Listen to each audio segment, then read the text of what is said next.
Students, मैं Ganesh Raut YouTube channel में आपका हार्दिक स्वागत करती हूँ। पिछले वीडियो में हमने लिंग विभेद के बारे में जानकारी प्राप्त की थी, उसके बारे में चर्चा की थी। नेक्स्ट वीडियो मेरा है लैंगिक रूढ़िवादिता। लैंगिक रूढ़िवादिता क्या है, उसका क्या अर्थ है, उसके क्या प्रभाव है, उसके बारे में अपन चर्चा करेंगे। तो लैंगिक रूढ़िवादिता का अर्थ एवं परिभाषा है। लैंगिक रूढ़िवादिता से अभिप्राय है स्त्री या पुरुष, लड़का या लड़की के व्यवहार एवं भूमिका से संबंधित समाज का वह सामान्यकरण जो प्राय गलत चित्रण के कारण होता है। कह रहे हैं स्त्री हो चाहे पुरुष हो, लड़का हो चाहे लड़की, कोई भी हो, उसके व्यवहार की जो भूमिका से संबंधित समाज का जो सामान्यकरण है वह कैसा है, क्या है, उससे गलत है। गलत चित्रण होने की वजह से, गलत होने के कारण ही लैंगिक रूढ़िवादिता को ज़्यादा सपोर्ट मिल रहा है, उसको बढ़ावा मिल रहा है। तो जो समाज का सामान्यकरण जो चित्रण है, जो समाज के जो तौर तरीके हैं, जो प्रथाएं हैं, उनको हमें समाप्त करना चाहिए, उनको बढ़ावा नहीं देना चाहिए। बढ़ावा देने की वजह से ही कई सारे भेदभाव उत्पन्न होते हैं और उसकी वजह से कई सारी समस्याएं भी उत्पन्न हो जाती हैं। बालक हो या बालिका, उसका अपना पृथक अस्तित्व होता है। चाहे लड़का हो चाहे लड़की, कोई भी हो, उसका खुद का मैन अस्तित्व होता है। वो किसी के सहारे नहीं रहता, उसका खुद का अस्तित्व होता है। इस धर्म पर वे भी समान रूप से स्थान घेरते हैं और महत्व भी रखते हैं। बालिकाओं को उनकी पृथक पहचान बनाने के लिए हमारी सामाजिक व्यवस्था पर्याप्त अवसर नहीं देती है। कह रहे हैं कि जो समाज है वो समाज में सभी को एक समान रखना चाहिए, एक समान स्थान मिलना चाहिए, उसको एक समानता का महत्व देना चाहिए, परंतु ऐसा नहीं होता है। बालिकाओं को समाज के अंदर जो भी उसको अपनी खुद की पहचान बनानी होती है तो वो खुद की पहचान नहीं बना सकते। पहचान बनाने के लिए जो सामाजिक व्यवस्था का जो अवसर प्राप्त होना चाहिए, जो मौका मिलना चाहिए, वह मौका उसको नहीं मिल पाता। एक बालिका अपने समाज के अंदर अपना खुद का अस्तित्व नहीं बना सकती, अपने बारे में खुद पहचान नहीं बना सकती है।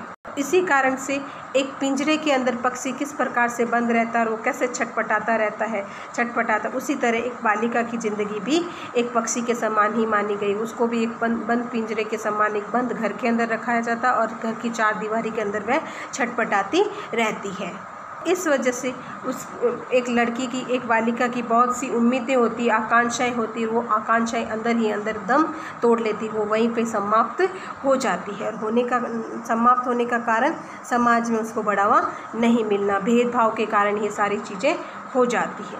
लिंगी पहचान बनाने में बालिकाओं के समक्ष लिंगी भेदभाव तथा रूढ़िवादिता आती है। कह रहे हैं कि लिंगी पहचान बनाने के लिए जो लिंग की पहचान बनाई जाती है उसके कारण उसमें बालिकाओं के समक्ष लिंगी भेदभाव और रूढ़िवादिताएं आ जाती है। इसमें बालिकाएं अपनी पहचान खुद नहीं बना पाती है और नहीं बनाने का सबसे बड़ा कारण है लिंगी भेदभाव, लिंग में आपस में भेदभाव होना और रूढ़िवादिता के कारण वे अपनी पहचान नहीं बना सकती है।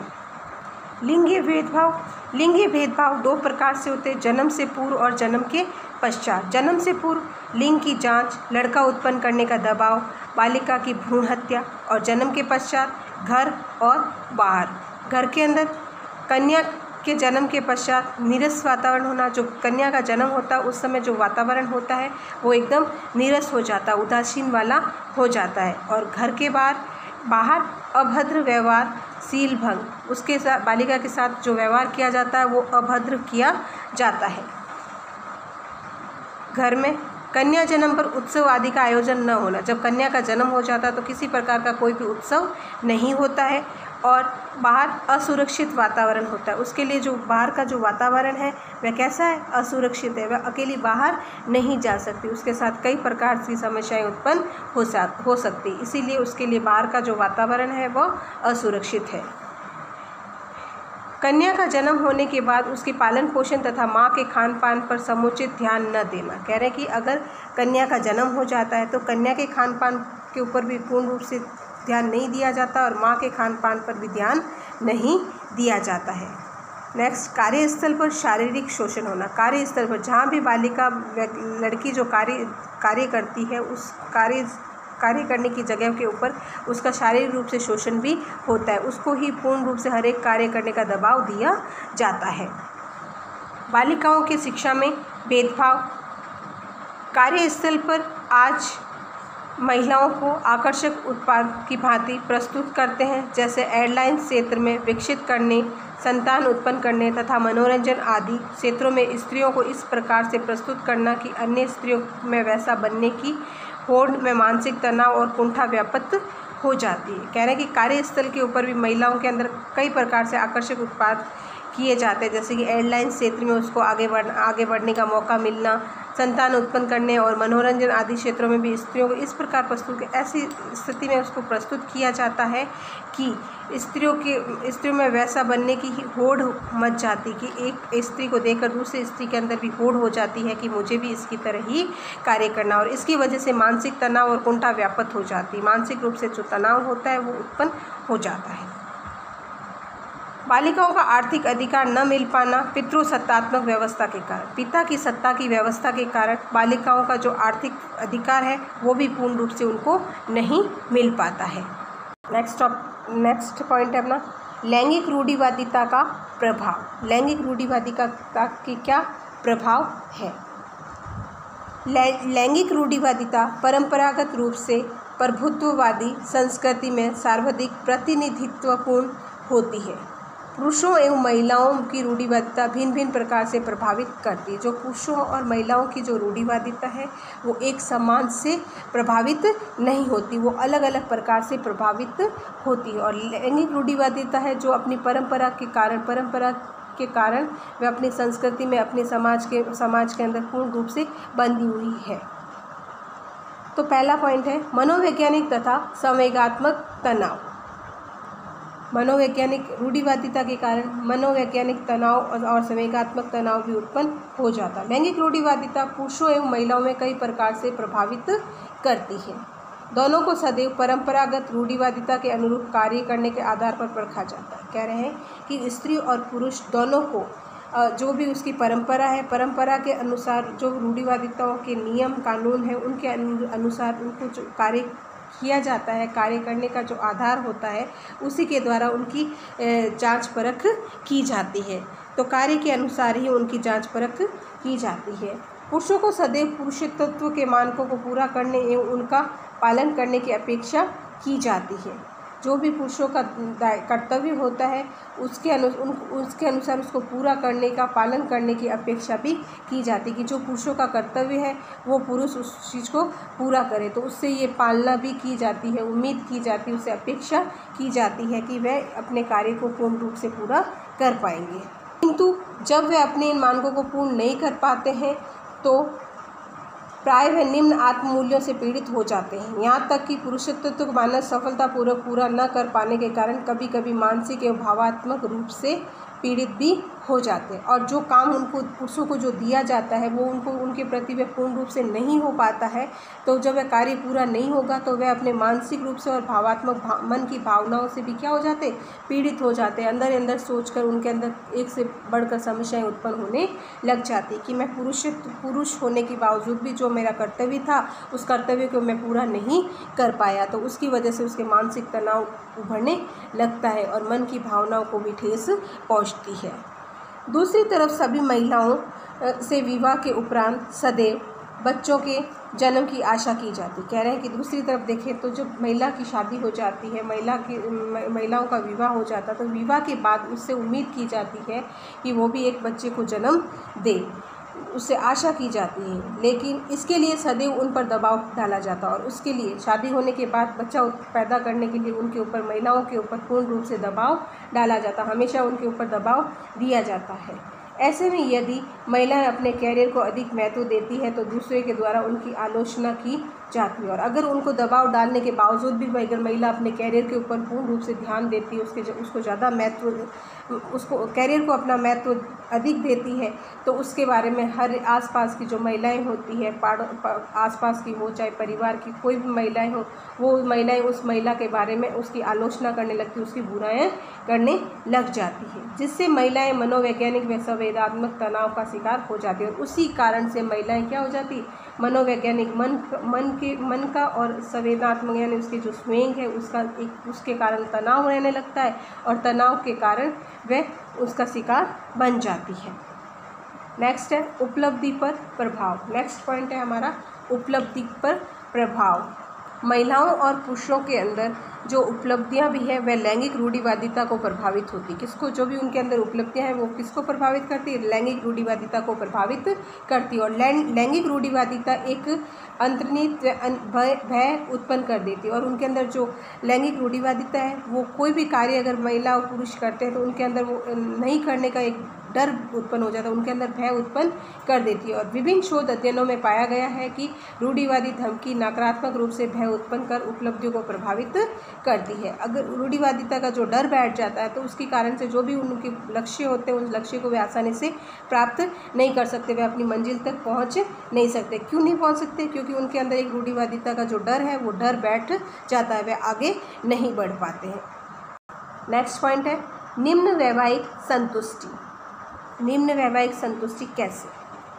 लैंगिक रूढ़िवादिता के कारण पुरुषों और महिलाओं के मध्य उत्तरदायित्वों का वितरण असमान रूप से किया जाता है। जो भी उसके उत्तरदायित्व होते हैं उसका वितरण जो किया जाता है वो असमान रूप से किया जाता है। किसकी वजह से? लैंगिक रूढ़िवादिता की वजह से जो भी स्त्री और पुरुष के जो उत्तरदायित्व है उनका जो वितरण किया जाता है वो असमान रूप से किया जाता है। महिलाओं को अक्सर प्रत्यक्ष देखभाल तथा बच्चों के साथ अधिक समय व्यतीत करना, जिससे शिशु देखभाल, शिशु के स्वास्थ्य तथा कल्याण के विषय में सोचना आदि कार्य प्रदान किए जाते हैं। कहने का मतलब है कि अक्सर महिलाओं को प्रत्यक्ष रूप से देखभाल की जाती है, देखभाल तथा बच्चों के साथ अधिक से अधिक समय व्यतीत करना, बच्चों के साथ ही उनको रहना पड़ता है। ज़्यादा से ज़्यादा समय जो व्यतीत किया जाता है वो बच्चों के साथ किया जाता है, जिससे बच्चे की देखभाल अच्छे से की जा सके और उसके स्वास्थ्य के बारे में भी जानकारी प्राप्त की जा सके। उसके किस चीज़ की आवश्यकता है, उसे किसी प्रकार की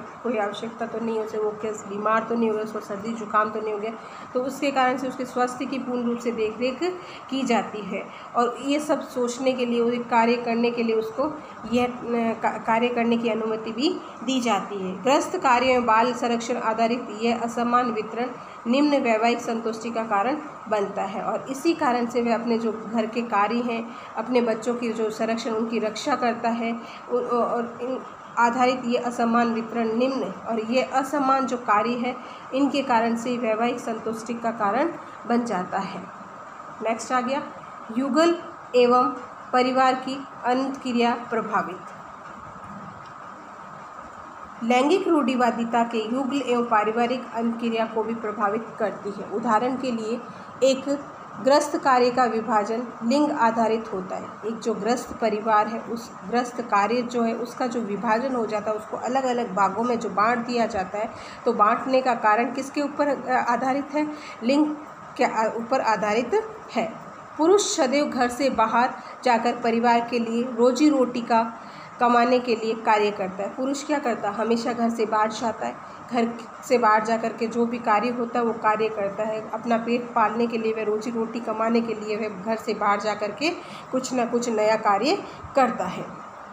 यह पुरुषों के वर्चस्व की भावना उत्पन्न करता है। ये क्या है? पुरुषों के अंदर जो वर्चस्व की भावना होती है, अपने आप की जो मन की जो भावनाएं होती हैं, उन भावनाओं को वह उत्पन्न करने लगता है।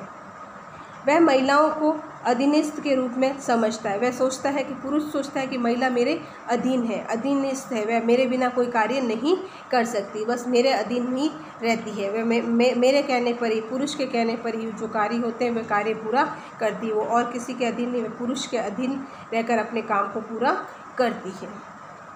जैसे जैसे समय व्यतीत होता है ये सभी बातें उनकी अंतक्रिया को प्रतिकूल रूप से प्रभावित करती है। इसी कारण वर्तमान समय में महिलाएं पुरुषों के समान स्तर की मांग करने लगी है।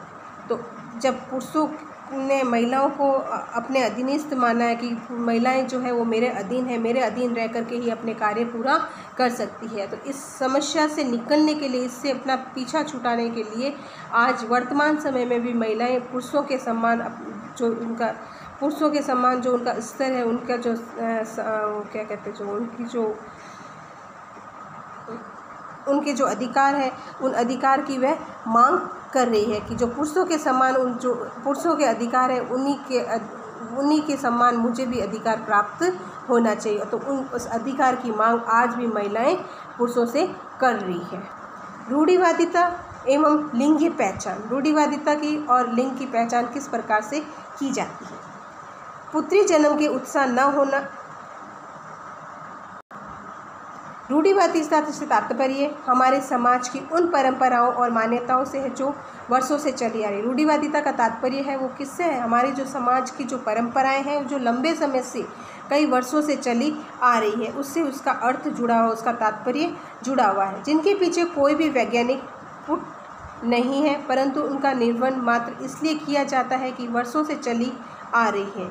इन परंपराओं और मान्यताओं से व्यक्ति विशेष तथा समाज को किसी भी प्रकार का लाभ नहीं होता। जो रूढ़िवादिता जैसी परंपराएं हैं वो लंबे समय से चली आ रही है, तो इन परंपराओं और मान्यताओं के द्वारा व्यक्ति विशेष को किसी प्रकार का कोई लाभ नहीं होता, समाज को किसी प्रकार का कोई लाभ नहीं होता है। अपितु यदि इसे माना जाए तो बालिकाओं को थोड़ा सा सम्मान और स्वतंत्रता अवश्य प्रदान की जा सकती। अगर यदि समाज के अंदर रहकर इस रूढ़िवादिता को नहीं माना जाए, रूढ़िवादिता की जो परंपरा है उसको बढ़ावा नहीं दिया जाए, तो आज हमारे समाज में एक बालिका को जो सम्मान मिलना चाहिए, जो स्वतंत्रता मिलनी चाहिए, वो पूर्ण रूप से उसे मिल सकती है।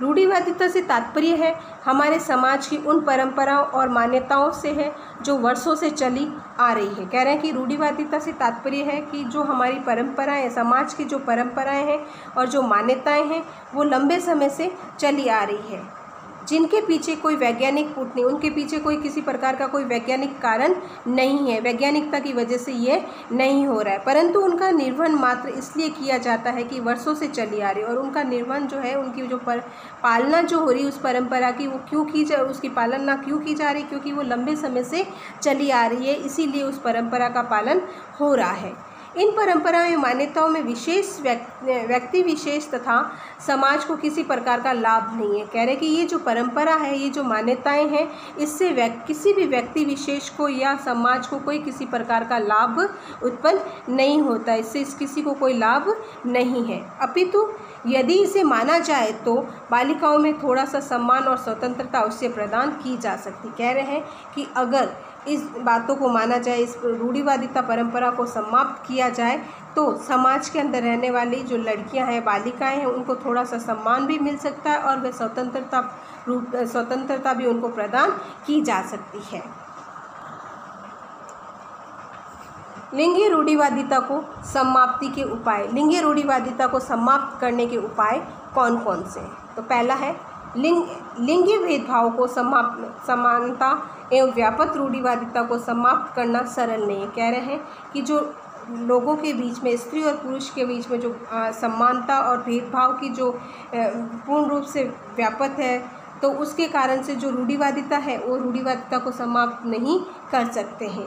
इसके लिए कई स्तरों पर कार्य करना होगा। रूढ़िवादिता को समाप्त करने के लिए हमें कई स्तर पर कार्य करना होगा। सभी अभिकरणों को, सभी लोगों को एकजुट होकर कार्य करने होंगे, एकजुट होकर रहना पड़ेगा और दीर्घकालिक समय अवधि को लेकर चलना होगा। एक लंबे टाइम पीरियड को लेकर चलना होगा। इनकी समाप्ति हेतु कुछ उपाय निम्न, जो रूढ़िवादिता है उसकी समाप्ति के कुछ उपाय निम्न प्रकार से। तो पहला है शिक्षा को व्यापक रूप से प्रचार और प्रसार करना। जो शिक्षा है उसका पूर्ण रूप से ज़्यादा लोग शिक्षा के प्रति लोगों को जागरूक करना, शिक्षा का प्रचार और प्रसार करना जरूरी है। प्रौढ़ शिक्षा एवं बालिका शिक्षा पर विशेष बल दिया। कह रहे हैं कि जो प्रौढ़ावस्था में जो लोग हैं, व्यक्ति जो है, उनको भी शिक्षा के प्रति जागरूक करना, ज़्यादा से ज़्यादा शिक्षा के ऊपर बल देना और बालिका शिक्षा के ऊपर भी ज़्यादा से ज़्यादा बल देना, जिससे कि बालिका का एक जीवन जागरूक बन सके, वह अपने जीवन में सफल हो सके। नेक्स्ट, शिक्षा प्रणाली के दोषों को दूर कर उसे जीवन उपयोगी एवं व्यावसायिक बनाना। जो भी शिक्षा प्रणाली को लेकर के दोष है, उन दोषों को दूर करना और अपने जीवन को व्यतीत करने के लिए, जीवन को निरंतर चलाने के लिए, जीवन को अपना उपयोगी बनाना तथा व्यावसायिक भी बनाना उसके लिए बहुत ज़रूरी है। औपचारिक तथा अनौपचारिक सभी प्रकार की शिक्षाओं का अभिकरणों की सहायता प्राप्त करके, मतलब कि औपचारिक रूप से और अनौपचारिक रूप से भी बालकों को सभी को शिक्षा देना अनिवार्य है, जिससे वह उनकी जो भी सहायताएँ होती वो आसानी से पूरी हो सकती है और जो सफलता जो भी उनके लक्ष्य होते हैं उन लक्ष्यों को वे आसानी से सफलता प्राप्त कर सकते हैं। बालिकाओं को अपनी रुचि के अनुरूप उनको विषय का चयन करने की भी अनुमति देना तथा कार्य करने की छूट भी प्रदान करना चाहिए। जो भी उनको जिस विषय में उनकी रुचि होती वही विषय उनको प्रदान करने चाहिए, वही विषय उनको देने चाहिए और जो भी कार्य है उन कार्यों को करने में भी उन बालिकाओं को छूट मिलनी जरूरी है। निष्कर्ष, लिंगीय भेदभाव और इन भेदभावों को बढ़ाने वाली रूढ़ियाँ हमारी संस्कृति, विचार तथा सामाजिक परंपराओं पे इस प्रकार से आत्मसात हो गई है कि जिसे न मानने पर भी हमें सामाजिक बहिष्कार और दैवीय प्रकोप पर भय सताने लगता है।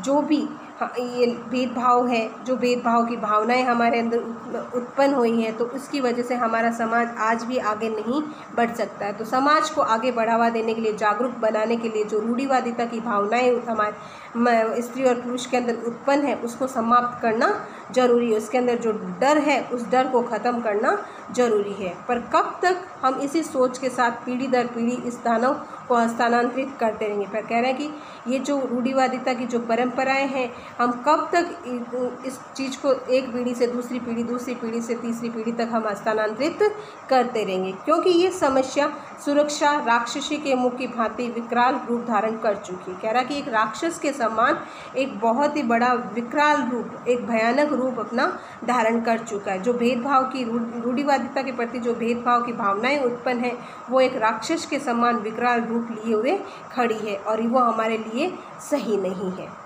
मनुष्य प्राकृतिक असंतुलन के कारण जल तथा वायु के लिए तो तरस ही रहा है, परंतु ये लिंगीय असंतुलन की ये गति रही तो पुरुष होंगे पर कोई स्त्री नहीं होगी। कह रहे हैं कि व्यक्ति एक जल और वायु के लिए तो आज भी तरस रहा है, इसकी कमी होने की वजह से इन दोनों चीज़ों के लिए तो वह तरस रहा है, पर ये जो लिंगीय असंतुलन है इसके कारण अगर ये लिंगीय असंतुलन की ऐसी ही गति बनी रही तो हमारे यहाँ पुरुष की मात्रा तो अधिक हो जाएगी परंतु स्त्री नहीं होगी। स्त्री की जो मात्रा है उसमें कमी आ जाएगी। इसी के आधार पर जो सामाजिक अव्यवस्था का अंत तथा सृष्टि का समापन का कार्य भी प्रारंभ हो जाएगा। मनुष्य सभी प्राणियों से इसलिए अलग और सभ्य व श्रेष्ठ माना जाता है कि वह बुद्धि संपन्न है, जिससे उसे करणीय तथा अकरणीय का बोध होता है। कह रहे हैं कि मनुष्य को इसीलिए श्रेष्ठ माना है, मनुष्य को सभी प्राणियों में इसीलिए श्रेष्ठ माना है क्योंकि वह जो भी कार्य करता है अपनी बुद्धि के द्वारा, अपना दिमाग लगा करके बुद्धि के विकास के द्वारा उस कार्य को पूरा करता है और वो कौन सा कार्य उसके लिए सही है और कौन सा कार्य उसके लिए सही नहीं है उसका बोध करके ही वह उस काम को वह पूरा करता है। इसीलिए मनुष्य को सभी प्राणियों में श्रेष्ठ माना गया है। तो मनुष्य को लिंगीय भेदभाव और उनसे वृद्धि करने के उत्तरदायी रूढ़िवादिता को समझकर उसकी रोकथाम मात्र ही नहीं अपितु समाप्ति के उपाय भी करने चाहिए। कह रहे हैं कि मनुष्य के अंदर जो लिंग को लेकर जो भेदभाव उत्पन्न हुए हैं उनमें वृद्धि जो हुई है और उत्तरदायी रूढ़िवादिता को समझकर, इसको रूढ़िवादिता का एक कारण समझ करके इसको रोकथाम, इनको रोकना ही उसका काम नहीं है अपितु उसको समाप्त करना भी जरूरी है। किस प्रकार से उसको समाप्त करना उसका उपाय भी सोचना जरूरी है। अगर आपको ये वीडियो पसंद आया है तो आप इसे लाइक करें, शेयर करें तथा सब्सक्राइब करें। नमस्कार।